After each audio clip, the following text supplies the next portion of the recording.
Sawadee Kap and welcome to Phuket Extra for March. I'm Chris Howson and today is Friday, March the 2nd. Now here's the news that you need to know.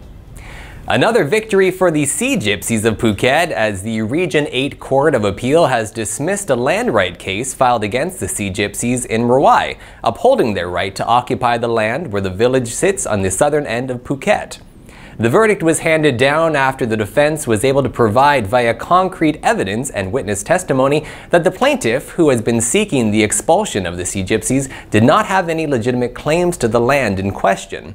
After finding the land acquisition notification documents, which were presented as the primary evidence in the case against the villagers, were found to be illegal. The Labour Ministry of Thailand has launched an online portal for migrant workers with the intention of cutting out the red tape and streamlining the legal requirements for remaining within the kingdom. The one-stop service was launched under a new labor law to provide online services for the estimated 3 million migrant workers currently earning a living within the kingdom.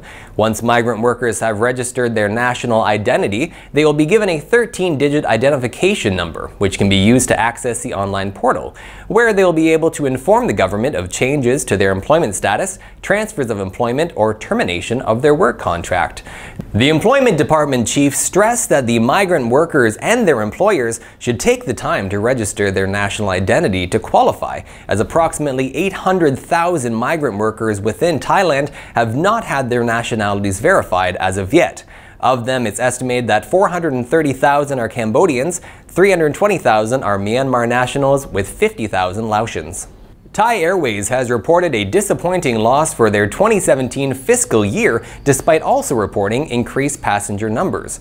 The international carrier, who previously reported a profit of more than 15 billion baht for 2016, ended 2017 with a loss of more than 2 billion baht. The company immediately began pointing fingers as to what caused this massive shift in income, with maintenance fee, impairment losses, and higher fuel charges having been given as the main reasons.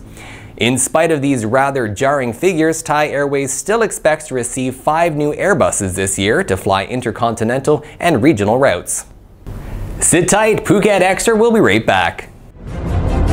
Patong's favorite steakhouse for the past 20 years. For more, find Sam's Steaks and Grill on Facebook. When you think of steaks, think Sam's.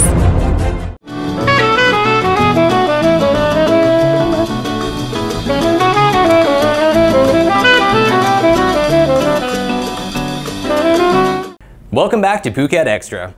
New details have emerged regarding the murder of a toddler in Nonthaburi province at the hands of his mother. Earlier this week, we reported that the 21-year-old mother of 2 had confessed to drowning her 2-year-old son, saying she couldn't handle the stress of raising him alone, leading many to believe the woman is mentally ill.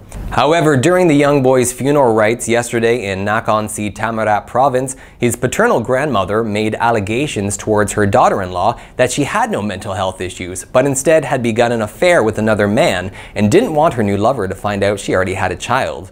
The 40-year-old grandmother also alleges the 21-year-old woman had another child, a 5-year-old from the same father who was not in her care at the time of the murder.